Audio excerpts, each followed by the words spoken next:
Welcome to Deleted Saves. On this episode, Vampyr on PS4.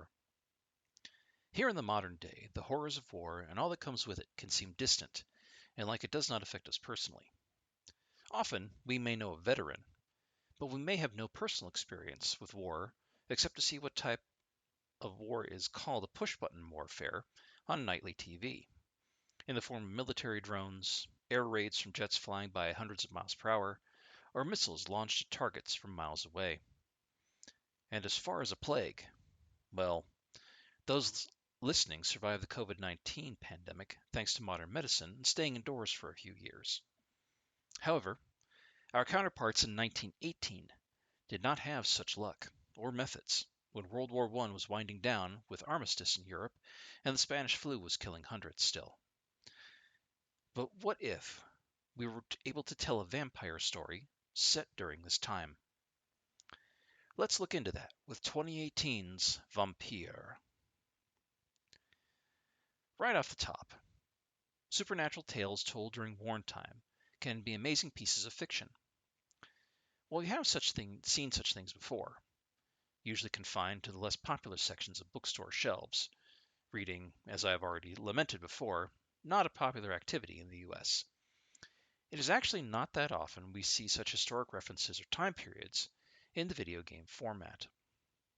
And Vampyr does have a lot going for it. But yet, Vampyr, we need to talk. Not interview, just a chat. In public where everyone can see and hear. I know how that story ends. It is easy to forget that something that happened a mere century ago is, in the course of geologic history, the blink of an eye for the planet. And really, for human history, 100 years ago is not that long either. We have or had relatives within our own living memories who could have told us of the times or the people and of the world in which these events transpired. Despite many social and some technological changes, we are little different from the people inhabiting the world of 1918. We are in some ways more sheltered than they were, and in other ways more liberated. 1918 was the year World War I ended after raging for 4 years across much of Europe, the Middle East, in the form of the last days of the Ottoman Empire, Africa, and parts of Asia. The US would enter 1917 for only a year. But victory would never be declared. Instead, a state of permanent stalemate would be declared in the form of an armistice of 1918, a stalemate that still exists today, keep in mind, and has been a bone of contention among many nations thinking of possibly trying for a potential World War III. And empires were divided up, the trenches dug were filled with the dead, the mustard gas was starting to disperse, and the dispersed and refugee survivors would find no shelter from the whims of madmen. It was the first war to employ poison gas, aircraft, what we can see as modern naval tactics, including submarines, and the League of Nations was formed, a precursor to NATO. There were many reasons for the start of the war, including the nations seeking to expand their borders beyond what traditionalists said they should be, the children and grandchildren of Queen Victoria married off into various European royal families in order to bring Europe into one big dominant family, finding they could not control their people so easily, ongoing violence in Bosnia and Herzegovina, the violence that would reignite in 1992, and would culminate in the assassination of Archduke Franz Ferdinand, the presumptive heir to the throne of Austria-Hungary, by a Bosnian Serb in 1914, which was all the leadership on Imperial Germany, which was at the time known as the Second Reich, who was a deep ally and likely real rulers behind the throne of Austria-Hungary, needed to declare war and set off the whole powder keg. Keep in mind, this is an extremely brief retelling of a 4-year period of world history that should require study and contemplation, except that we did it again a brief decade and change later with World War II. So I say again, study your history, take it to heart, don't dismiss institutions just because you think they aren't worth your time, and get in the way of what you want, you selfish prick. Or dismiss old stories and don't make the same mistake, you ignorant fucks, because humans are dumb as dog shit and keep making the exact same mistakes over and over. Stop it! Bad human. No treat. But that was only half of the disaster that was the early 1900s. A worldwide flu pandemic had cropped up that would end up killing thousands worldwide.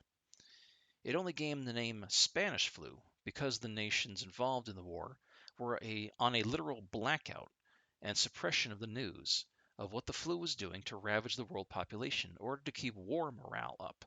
But since Spain remained neutral during World War I, they could report on the flu all they liked, and did, leading to the casual world into believing the pandemic had begun in Spain.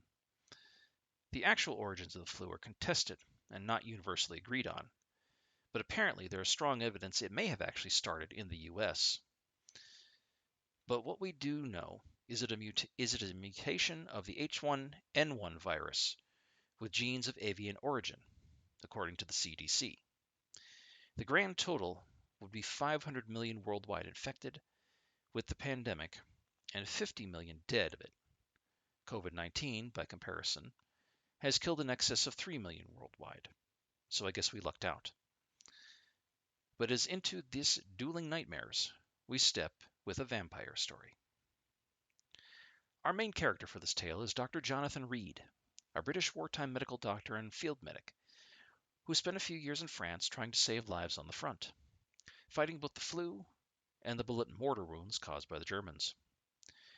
The beginning is quite brief, with a bit of narration by Dr. Reed, and when he arrives at the London docks, he is almost immediately attacked by some sort of creature that drains his blood.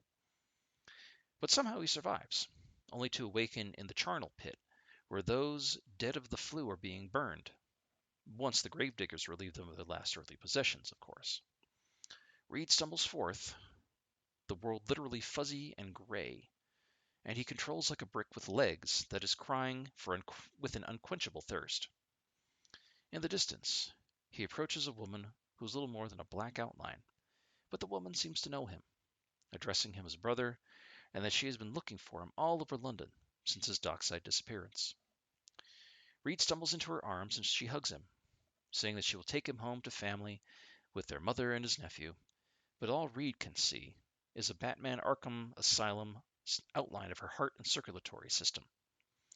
Reed's canine teeth veritably explode through his gums as he sinks his fangs into the woman's neck and drains her dry of blood, which causes Reed to come to his senses and realize he has just killed his sister Mary, who has come to find him.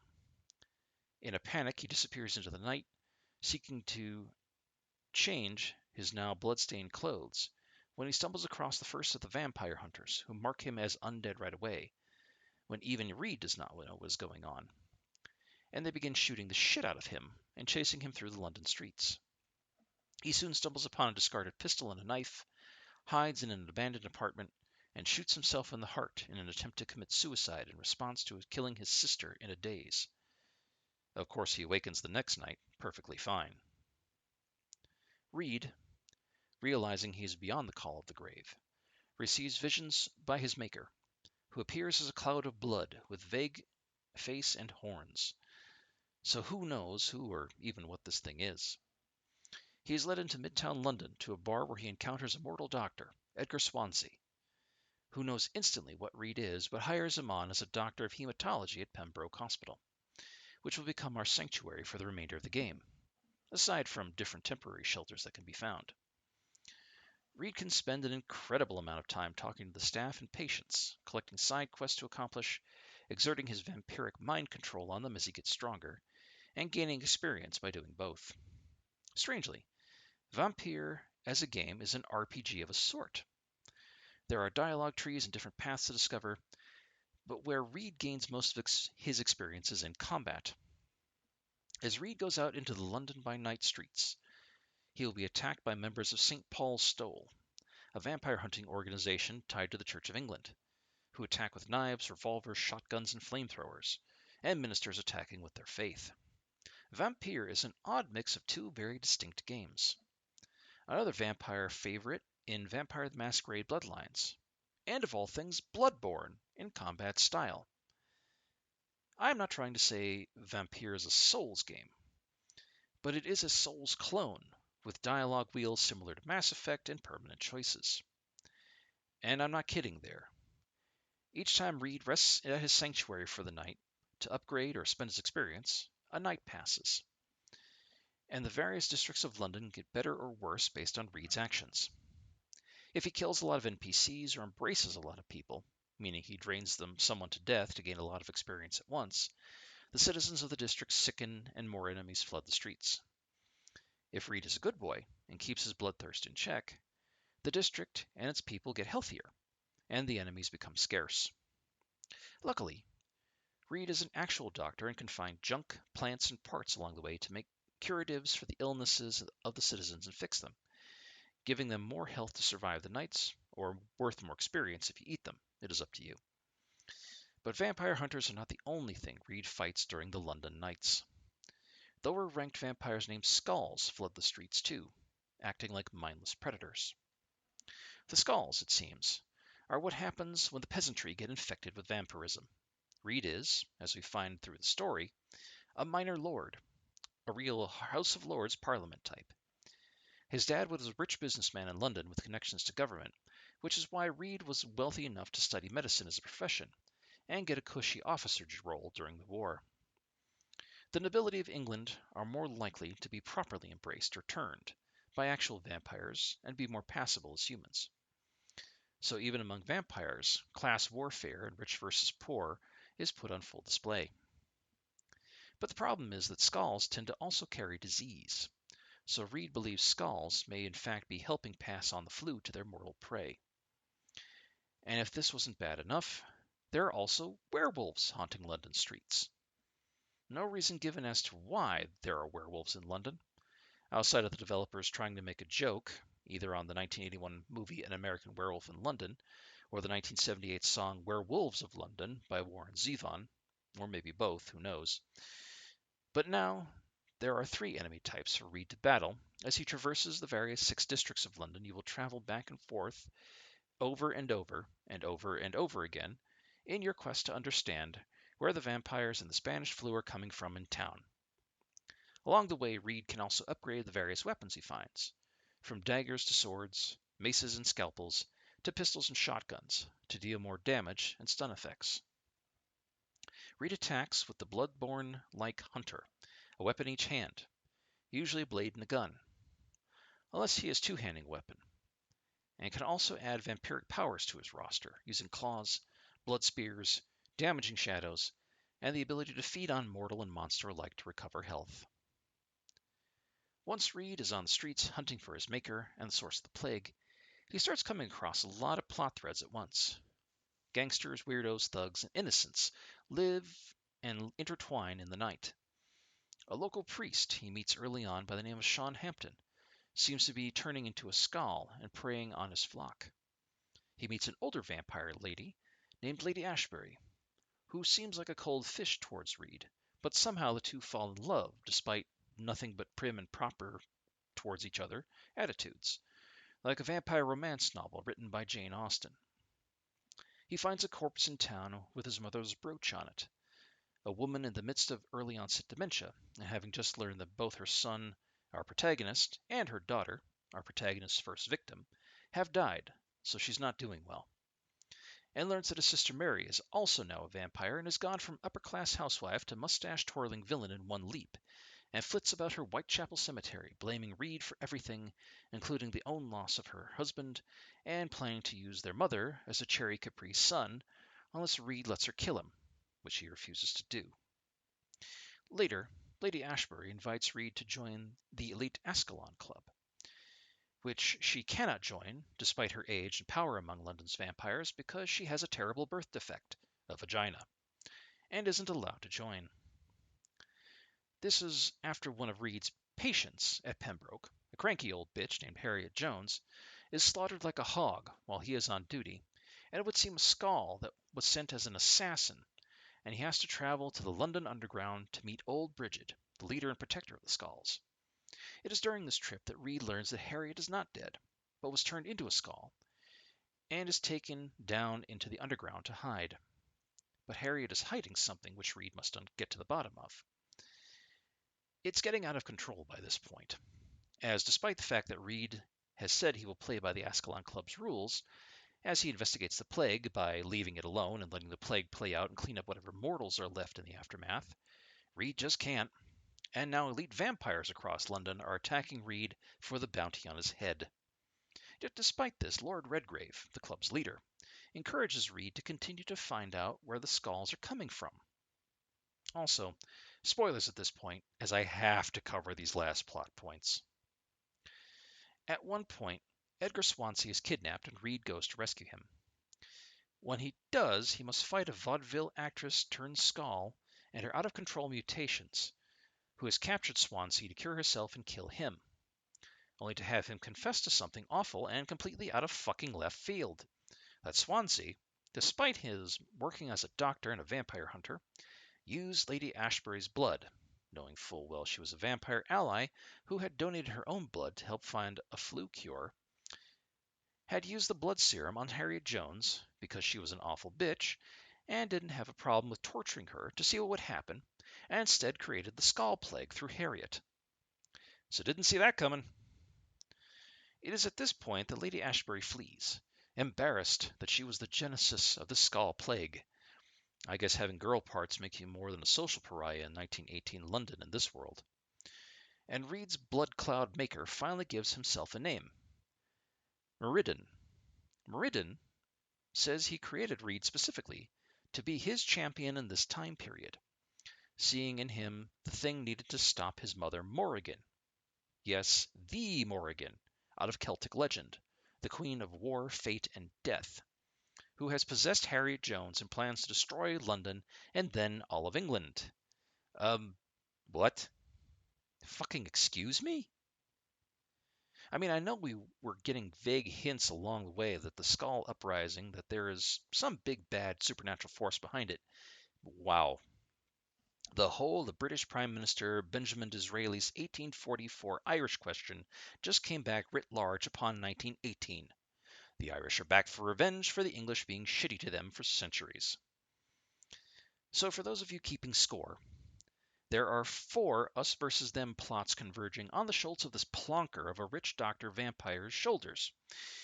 Rich versus poor, government versus the people, the English versus the Irish, and man versus woman. Sure, you at home listening to this are saying, you are reading way too much into this. I just want to hear about the pixel man going beep boop and feel better. But first, this is my show, and I'll fill your ears with all the history and social theory I want.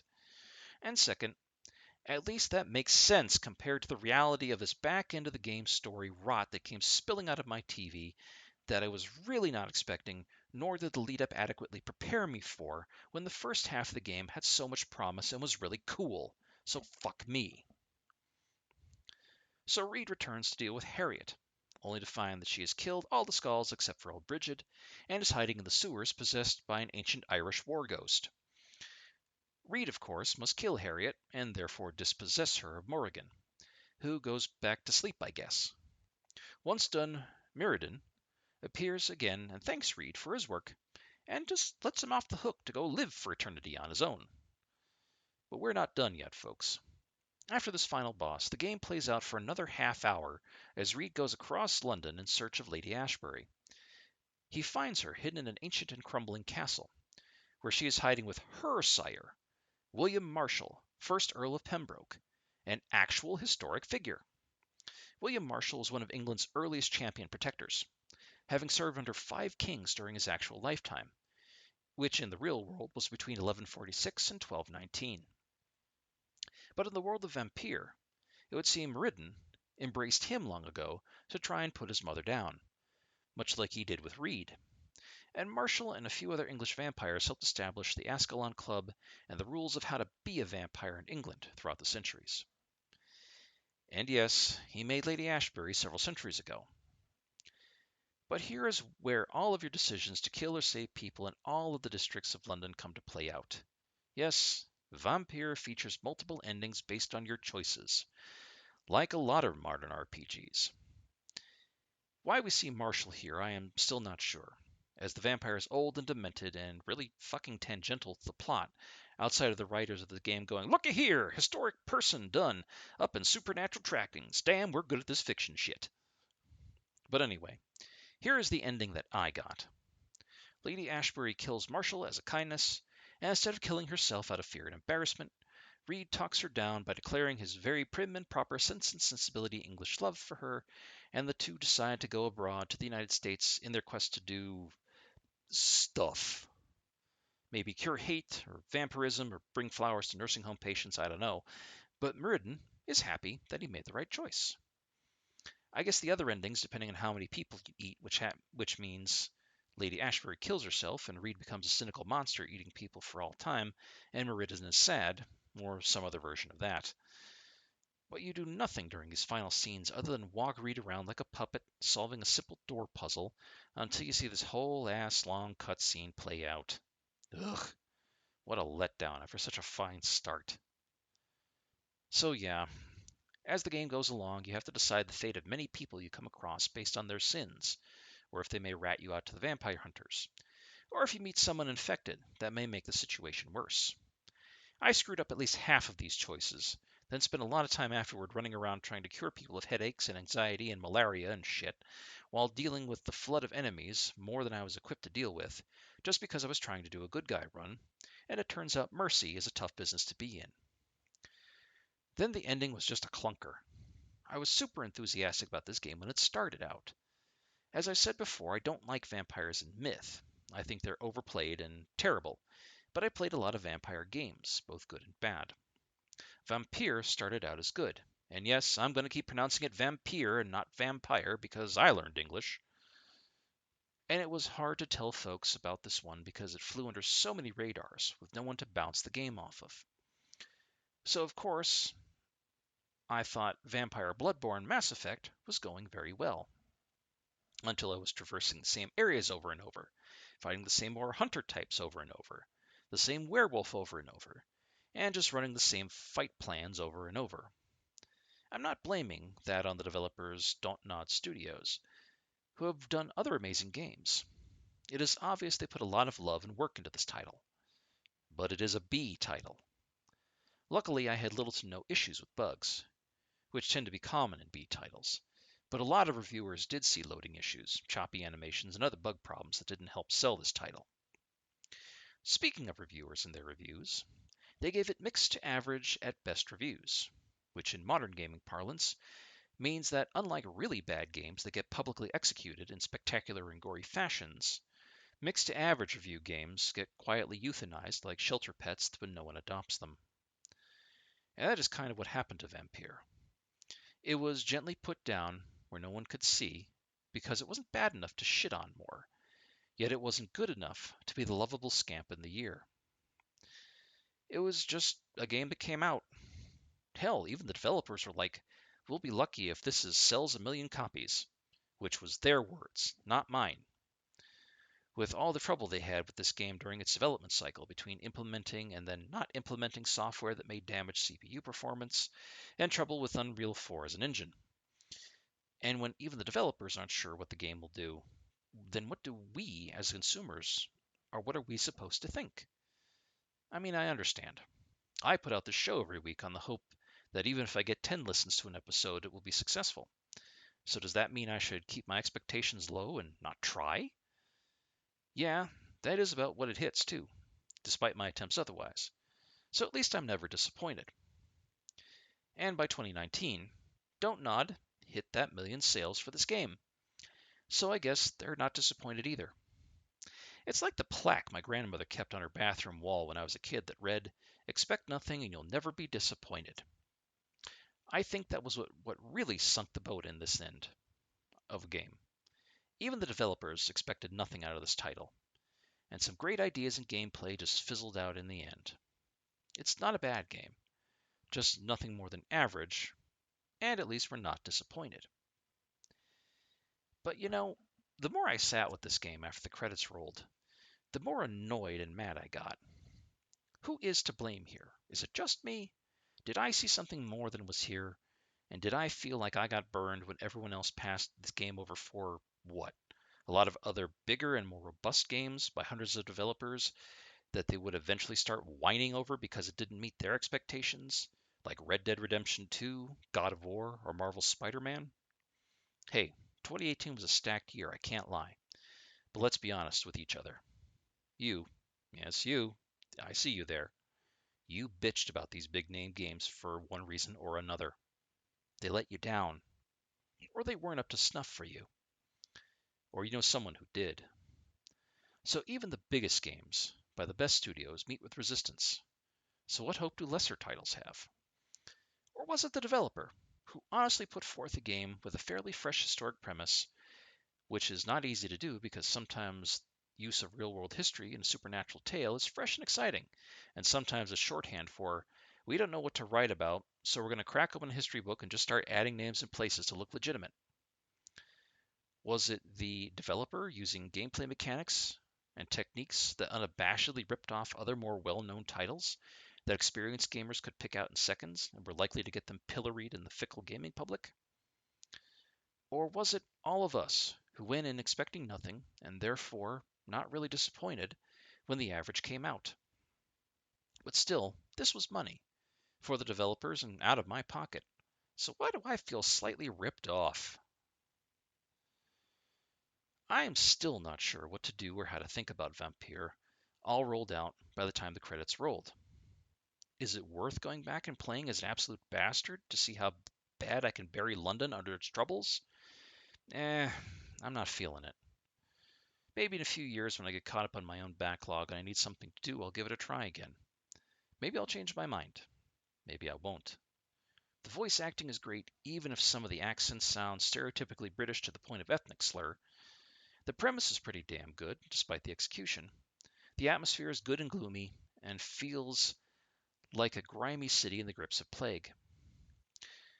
The choices are okay, and I felt they were impactful despite others disagreeing. But again, it's not like I've disagreed with others' opinions before. But are those choices enough to see it more than once? I just don't know.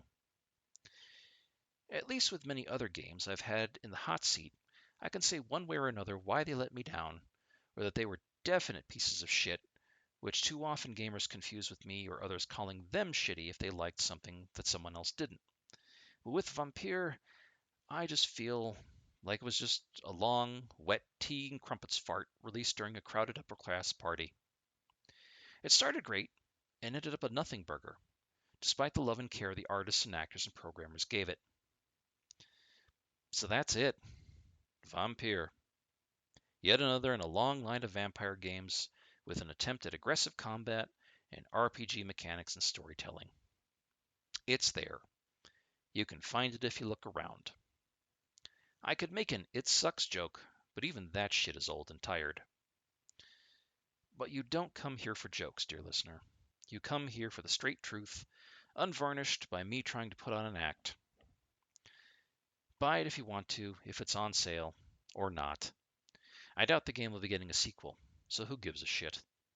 It's not like EA published this thing and expects 50 billion sales to feel justified for their half-assed efforts. And there you go. Maybe someday we'll get a studio who wants to take a gamble on another supernatural monster, like an Aztec mummy. Now that would be some hot shit. Let's put the vampires back to bed for now, until someone can come up with a really good title to utilize them with. Thank you for listening. Deleted Saves would like to thank Brad, Keith Gasper, Orden Wells, and Masked Llama for being patrons of the show. If you would like to become a patron of the show, please go to patreon.com and check out Deleted Saves podcast. All donations go directly towards maintaining the show itself. Thank you.